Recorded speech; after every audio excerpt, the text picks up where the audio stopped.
peace process was a process that started many years before I was elected president. And in the later phase of this process, before I got elected, I had some discussions with many people, among them the person to my right, Shlomo Ben-Ami. He was very active in the Center for Peace in Toledo, in Spain. And we had many discussions of what a peace process could look like. And his views about the peace process for me were very useful, because he brought in the perspective of the Middle East conflict and his experience. And there I realized how important it would be for the Colombian peace process to have original, new ways of looking at the conflict and how to resolve it. The group began to be conformed, I wouldn't say with a very clear objective, but in an ad hoc way. For example, I had met him before. He helped me fight the Farc, because he had a lot of experience as a former guerrilla member of the Salvadorian guerrilla forces, Joaquin Villalobos.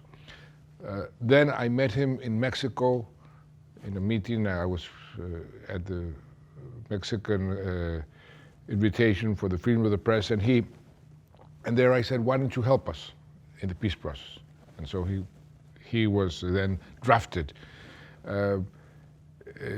Jonathan Powell, he had tremendous experience in the Northern Ireland peace process, was an ideal type of person to bring in.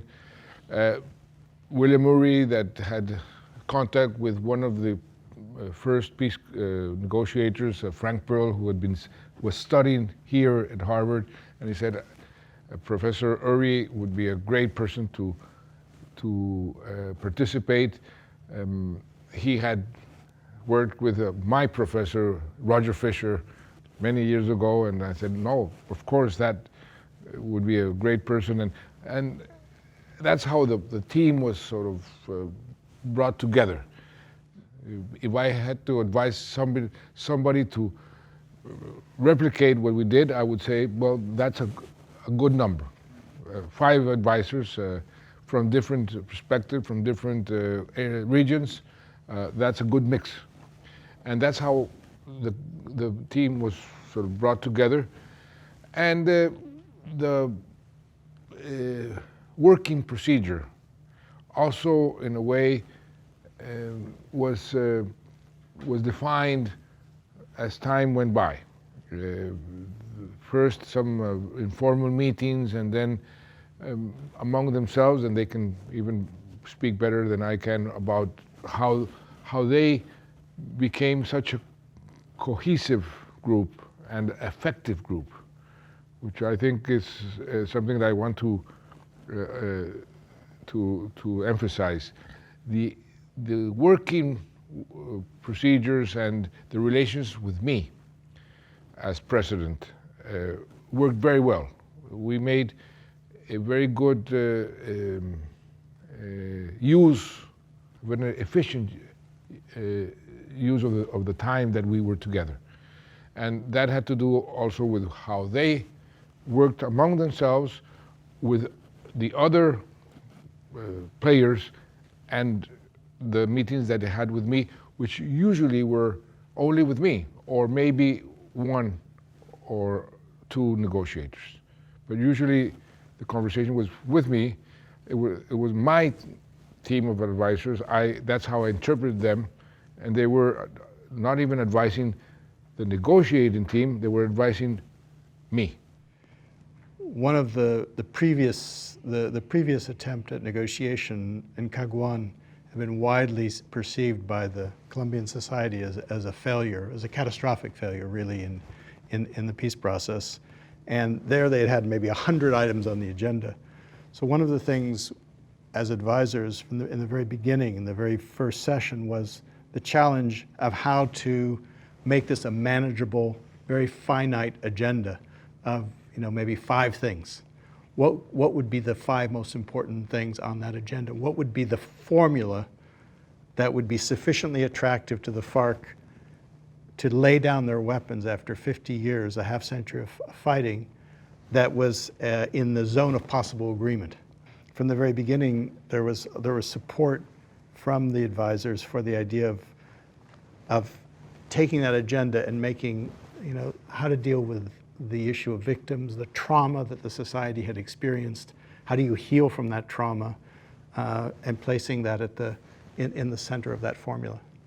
I think another important contribution we made, or at least particularly Jonathan and William made, was putting a direction, a coherence and an agenda onto the discussions that we had with the negotiating team before they went off for each round of negotiations, of planning a kind of roadmap, series of objectives for them, very clear. They knew what the purpose, or what they wanted to achieve from this particular round, and linking that into to the next round and further down the road. And I think that was very helpful for them, so I understand, was having that objective. And I do remember particularly the very, very first meeting they had, when we had 2 days of very intense discussions with the negotiating team, with the president. And I think they went off to Havana for that crucial first meeting, extraordinarily well prepared, because they knew exactly what they wanted. That first meeting and throughout, there was a very clear vision that what we were seeking to do was to create to further the conditions, the optimum conditions for the president's policy of transforming rural Colombia. If you had an armed conflict like this, you couldn't take government into the hinterland of Colombia and develop the hinterland of Colombia. So there were various phases, but we were always very aware that the negotiations were part of a bigger vision for the future of Colombia, and that territorial peace, which was the phrase that Sergio used, was the long-term objective, and that the negotiation was a prerequisite for achieving that long-term objective, because you can't have the kind of vision that the president had for the future of Colombia if you're fighting a war against 8,000 people. So it fitted into a bigger long-term picture. It wasn't just a tactical. Can I take this on one step, which is that it wasn't just our own discussion or our discussion on the agenda and the rules of the road. It was also those secret negotiations in Havana. Having those secret negotiations in Havana, it was incredibly important that they agreed at the beginning, as Sergio said, that the objective was the end of the conflict. In nearly all these negotiations, you need to be clear what objective you're trying to get to, and that was that was the title of the negotiation. Secondly, it was important that it was in secret, because what we were trying to test out was whether the Farc were serious about negotiating. That's not the same as being serious about coming to an agreement, but it's serious about negotiating. It's a different thing. It's the first step that we had to get to. And thirdly and crucially, using those talks in Havana to challenge the Farc on the key issue of DDR. And Sergio will tell us the story of him threatening to walk out and get the planes ready, and you're going back to the jungle. And if you hadn't forced that issue on DDR and got weapons on the table in the agenda at the beginning, this would not have been the successful negotiation it was. You have to have this confrontation during this early phase where you really get to the essence of the talk. So you start with the conceptual bit, what we're actually trying to achieve here, and being clear in your own minds what you're trying to achieve. And too often in negotiations, people aren't at all clear about what they're trying to achieve. And then actually, with your negotiating partner, having out this big argument early on rather than leaving it to the end of the negotiation. Yeah, and there's something there too, which is there to me, which was there is a simplicity to the original concept that allowed us to navigate the complexity, the huge complexity of the situation. But I think having learned the lessons of Caguán, having learned lessons from around the world, encoded a kind of simple concept that was powerful enough to withstand countless crises over the ensuing 5 to 6 to 7 years to actually grow into, you know, a successful peace agreement. These negotiators had spent 50 years in the jungle shooting people and getting shot at, and all of a sudden they are put on an international stage. This was true of the FMLN in the Central American negotiations. And all of a sudden Kofi Annan is coming to see them, and Jimmy Carter's coming to see them, and the press is talking to them, and they're being exalted as peacemakers. And they kind of like that, it's just, as far as their stature. But they also, there's an implicit, you know, warning, don't you be the one to kill the peace, because the entire international community will come down on you if you do. So you create a momentum and a platform that's hard for them to get off, much harder than it is for the government to get off.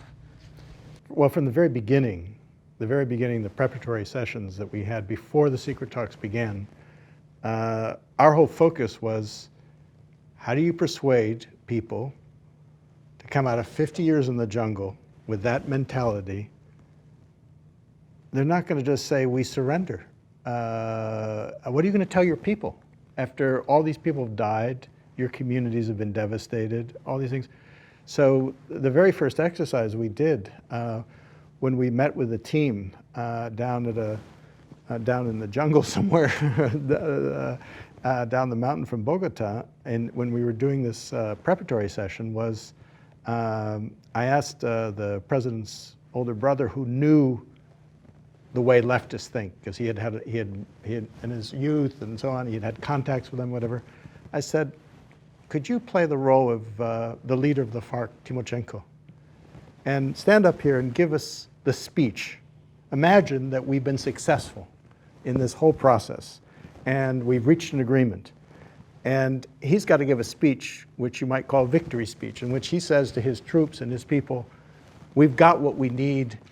We can now lay down our weapons with honor, with respect, and enter into the political process. Out of that Farc-based process of us asking the team to put ourselves in the Farc shoes, understand how they see it, how do we make it easier for them to make the decision to lay down their weapons and come back into a political process? I think all of whether it's Joaquin bringing his own knowledge of guerrillas who had engaged in the peace process, all of us really focused from the very beginning on the minds of the FARC, the minds of the FARC leaders, and how could we help the government help the FARC make the right decision. I think the understanding of where the other side's coming from is very obvious, it's vital. But I think what we were able to bring as well, I had contact, I'd worked with the president when he was defense minister. I'd spent a long time on and off looking at the FARC. I'd spent a weekend in London with the highest level FARC deserter, learning about the FARC years before. And I think having that understanding of what mattered to them, why they were doing what they were doing, how they could adapt that to a different life, a different world, taking them out of their enclosed world that Bill was described. The jungle, these people getting old, they were worried about their future, their personal future, they felt under threat. Giving them an elegant way out and a respectable way out, understanding the need for respect for them, which was so important. They weren't going to surrender, but they were going to pass from one stage to another stage, and it was taking them by the hand, understanding where they were coming from and where they wanted to go in a dignified, respectable way. That, I think, was something we were able to feed in at different times. I think it's just worth taking a little bit of a step back to think about why this process worked. Because if it's going to be applicable elsewhere, you have to see, was this sui generis? Is this only going to work in Colombia, or can it work somewhere else? And I think there are four main reasons when I think back on it why it worked. The first is it was demand-led. The president wanted to have a process like this. He was engaged in it. It was his advisors. If you have a president who doesn't want it, as I've come across elsewhere in the world, it's never going to work. You can't force yourself on someone to give them advice. I think having Sergio Camarillo as the peace commissioner was crucial, because he was constantly calling up, constantly asking for advice. He was driving it. So this was a demand-led process, not one that was imposed on the government. The second important factor, I think, is that this team was on the government side. We weren't neutral, we weren't working for the Farc, we weren't working for some other government, we weren't working for world peace in general. We were trying to help the Colombian government, help the Colombian president get to peace. And that builds trust. And if you don't have trust, you can't do this. If they're going to allow you into their secrets of their negotiating position, if they're going to, and that's why this was so interesting. Often in mediation, you find yourself skating on the surface, trying to push one way or the other. Here we were actually in the guts of the government decision-making process and helping to contribute to that. And I think you have to have that trust to be able to do it. And thirdly, I think this was having one group like this, the president deciding we'd have one group rather than individuals. That often people like to play off advisors, have someone come in on Monday morning, someone come in on Wednesday afternoon, and sort of triangulate between those. In this case, we came together, we were very different people, very different things to contribute, but we didn't give alternative advice. We didn't say one of us thinks this, one of us thinks that. We put it together into written advice that we synthesized. So there was one piece of advice, one suggestion of what you should do. When you come to things like red lines in the negotiation, which was one of the crucial things we did at the beginning, we came up with one suggestion what the red line should be, not 3 or 4 different suggestions. And that made it much easier for the president. He could go through with his team and say yes to this, no to that, in a binary decision. And so I think having that advice given in that sort of way and being prepared to work was crucially important.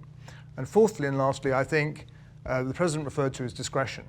You need to have people who don't want to grandstand, don't want to turn up and sort of be on television. We were secret for what, 3-4 years before the president decided to out us so we could start making the argument publicly for this. And you can't do that with the elders. You can't have Nelson Mandela, sadly departed, Kofi Annan, turning up and sort of giving secret advice because everyone knows they're there.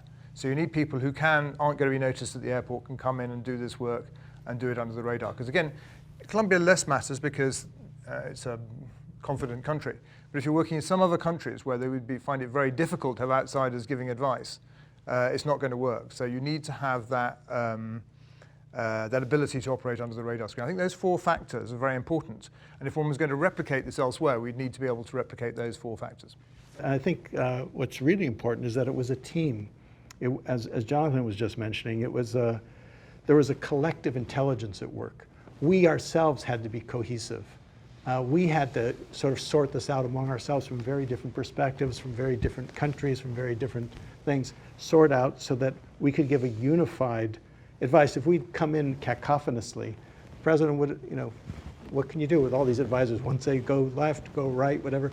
We had to, so there was a cohesiveness to it that made it work that I think there was a, so I think it's worth thinking about what are the characteristics of what those advisors were. The other thing I'll just say too is from long years of advice is there was a way in which this was, I think of this as a kind of a peace advisory team, a PAT, a global pat on the back to support a process from the global community of experiences around the world, but it only works if it can be highly localized, if it can be highly customized to just-in-time advice at the moment that it's needed. Because you can give general advice from a lot of different conflicts, but how do you customize it? And to me, there was a marriage of global knowledge from the Middle East, from Northern Ireland, from El Salvador, from a lot of different places, that was with the benefit of, because we were on one side and we had access, as Jonathan was mentioning, to government decision-making, to government intelligence, to really customize the advice so that it could be useful just in time at the time the decisions need to be made. And to me, that's enormously important. Something that I want to mention because it was important in the building of trust between the advisors and the president. The fact that all of them, in some way or another, were concerned also with my political capital, my personal well-being in the political arena. All of them made comments, suggestions, do this, do that, that not necessarily had to do exactly with the process, but with my political position. And that, for me, was extremely important because that generated a personal bondage with the advisors that gave me much more confidence in the value of their advice.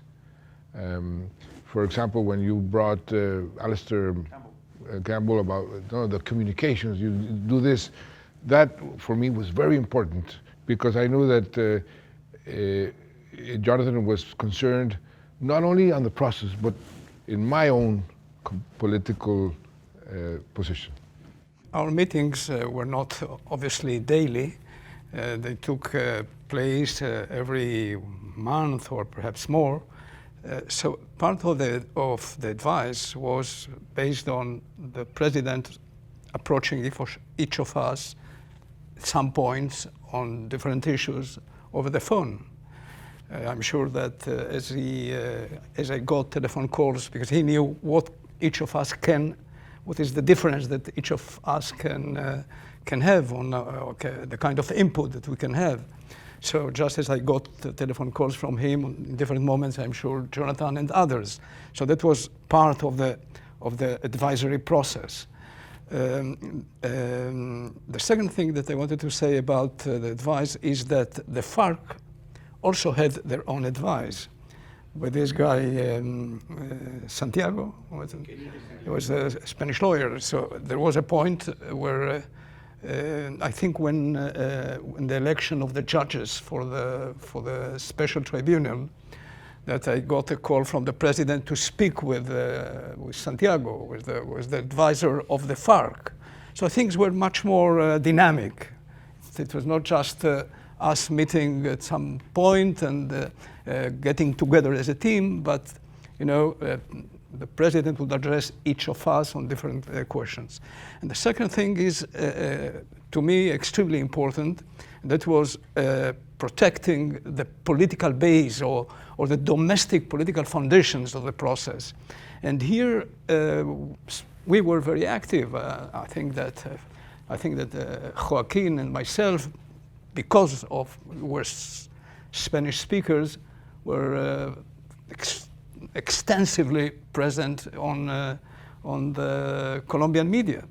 So that was, we thought, always part of our job, because we had that image of being outsiders, not part of the political game, to give that kind of support to the process. I think it was extremely important, I think. Looking back, something that in the future could be useful or more useful is for a group like this, for some of you to become back channels with the counterpart, either the negotiators or their advisors. That could be very useful. It didn't happen. You met them, but you were never used as back channels. I think that could be very useful for a future. In a world where there aren't mediators, and I think it's not just going to be Colombia and Myanmar and other countries that don't have mediators nowadays, I think it'll be more widely that's going to happen. And there's a big problem not having mediators, because if you don't have mediators, there's no one to drive the agenda and there's no one to come up with creative ideas, and there's no one to do that informal sort of discussion. And I think what you might see is what Bill just called virtual mediation, where you'll see there are teams of advisors on each side, and then if they're authorized, they can actually talk to advisors to the other side. That becomes a back channel. It becomes something that's insulated from the negotiation itself, but can allow progress to be made. And one thing that didn't work in this negotiation was we argued very early on for more informal contact, more social contact between the negotiating team and the Farc. And the president pushed for that, but the negotiating team were reluctant. They'd never get on the same bus in Havana. They'd never go and have drinks. And eventually the president, you sent the foreign minister to play that role. Absolutely. Leaders of governments often make a mistake of saying they don't want the other side to be. In fact, Ghani would say that at the moment. You shouldn't be helping the Taliban to think about things because you're increasing their chances in a negotiation. But that's a very mistaken approach to it, because they won't be effective negotiators unless they have the capacity to do it. So it's not somehow like a sports team helping them by giving them a coach. It's actually helping it make into a better negotiation. So I would certainly advise them to do that. And it is possible for, as we discussed earlier, for advisors to one side to be able to go, and you could be an advisor to Ghani and still go and talk to the Taliban. It's just the Taliban are not going to trust your advice, but they will be interested in asking you things and getting you to convey messages, which is something the president said that he thought was something maybe we should have done in this area too. Yeah, so ideally, I mean, to me, the model is something like that. It's basically you have parallel peace advisory teams, PATs, back channel communication between the teams, and then ideally people who can advise the president and talk to the Farc, people who can advise the Farc, like Enrique Santiago, and talk to the president. So you have all those channels open to basically explore new ideas, to convene meetings, to expedite the process. Because to me, as I look back at this whole process, and now some of the difficulties that are with missing the window with Obama into the next administration, with the plebiscite, with problems in implementation, it would have been good to have bought a year or 2 years or even 3 years in this process, to have foreshortened it. And I think if looking back on it, giving advice, if we'd had more effective channels to expedite the process, parallel processing, those kinds of things, I think with the president's political capital, he was spending it over time. I think if you'd had more time and more political capital, we could have perhaps put the peace on an even more stable basis.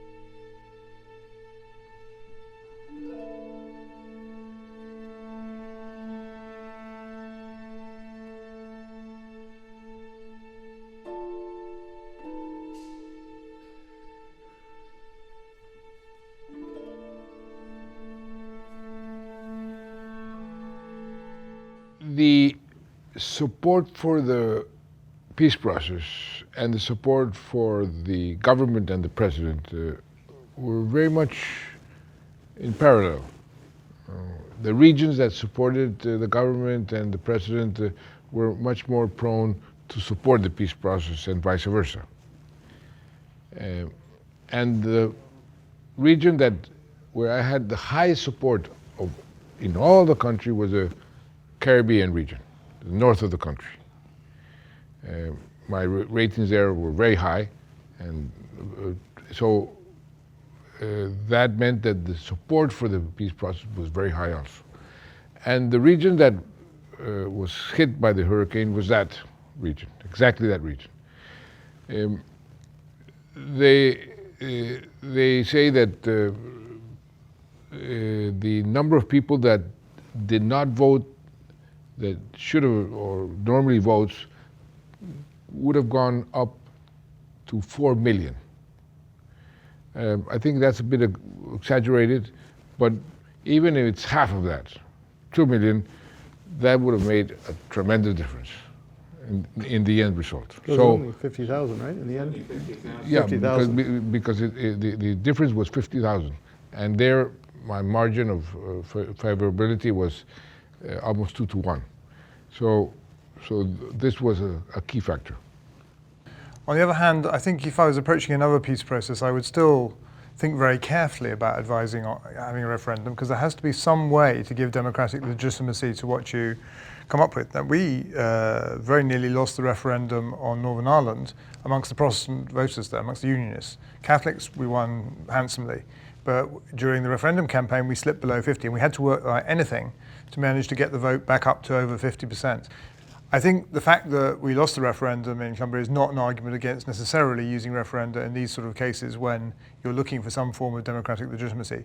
Just be absolutely sure you're going to win the referendum.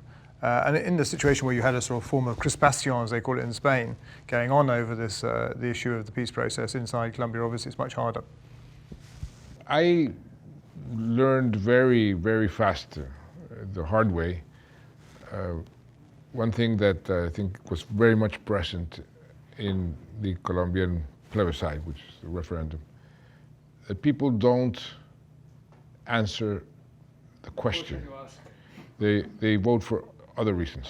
Yeah. And the whole campaign that was done against the referendum, against the peace process, was based on that. Well, I still remember the feeling in the pit of my stomach when I got the news that, first got the news that it was very, very close, and then got the news that it had been lost. So I felt physically sick on the occasion of hearing that. And then I got a call from Sergio saying, and now what? And then we engaged. Now the president again had to make immediate decisions what he was going to do, but we then did get engaged in trying to work out what next and how to help us. And again, it's the point the advice is political, not purely technical type of advice that you're giving. I can't actually remember what it was, the advice we gave. Well, actually, I remember. I mean, we were down there within a matter of days. And it had been the most amazing week in Colombia because plebiscite had failed. President Santos took the step of meeting with Uribe President Uribe for the first time, as I recall. The country was in shock. The Nobel Prize was announced within a couple of days. I mean, it was like, what's going on? And then we showed up and had a long session, several days, with the team and the president in particular to think, okay, what's plan B here? And the idea arose of putting it to Congress, that there's going to be some plan B here of moving forward, of actually reopening the negotiation with the Farc, reopening the negotiation of listening to the no vote.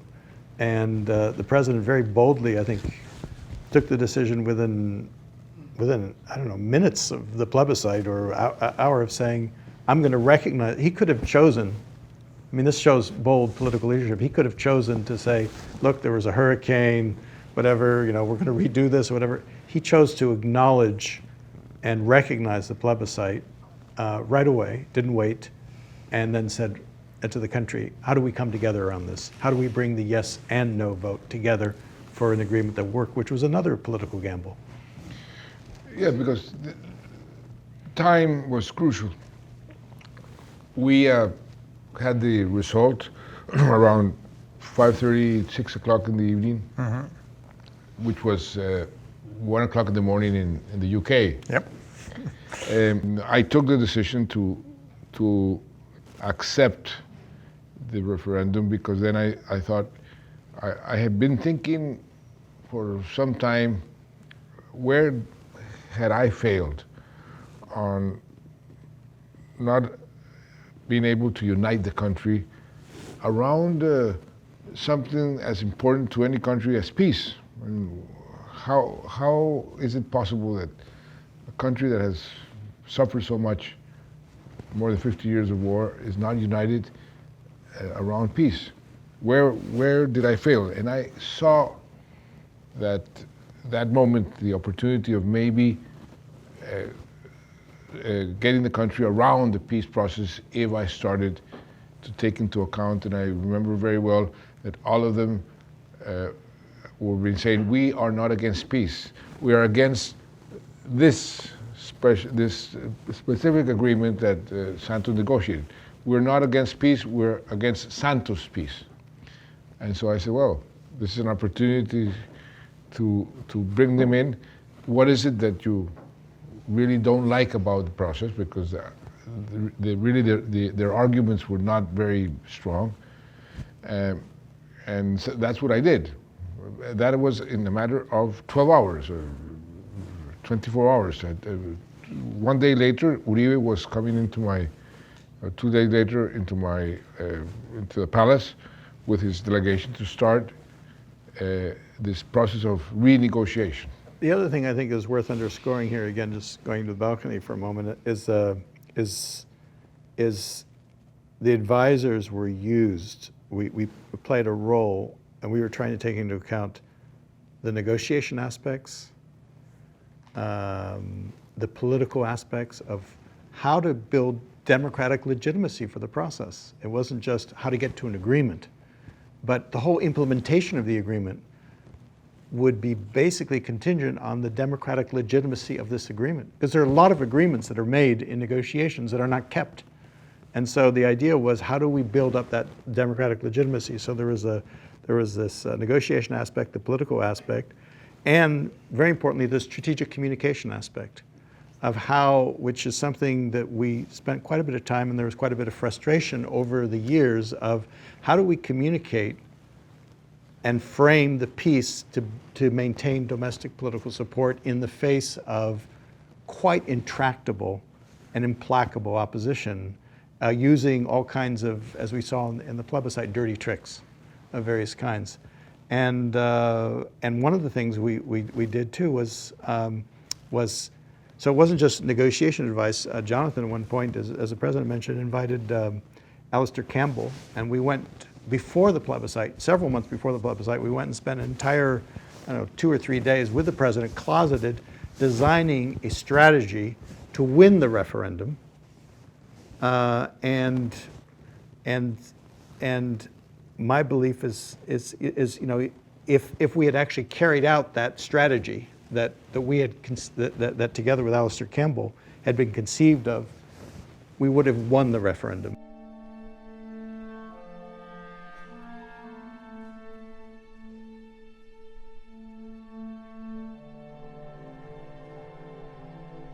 In general, when there was a very acute crisis,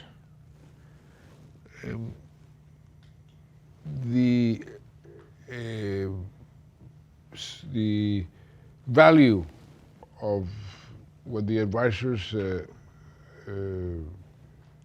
did was a bit marginal because of the political situation at that time, and I had to take some important decisions. I didn't have time to convene and to start doing the usual process of seeking advice and help and waiting 24 hours or 48 hours or a week. In some instances, they were more valuable than others. Like, for example, if I remember well, when the general was kidnapped or taken prisoner by the Farc, that was the first time that such an officer, a general, was taken by the Farc in the 50 years of war. There was a big crisis, but immediately when that happened, I knew that this will not be for me a game breaker. Where the value came in was how to handle it, how to manage that. But I knew I was not going to break the negotiations because of that. The same thing happened with the 11 soldiers when they were massacred.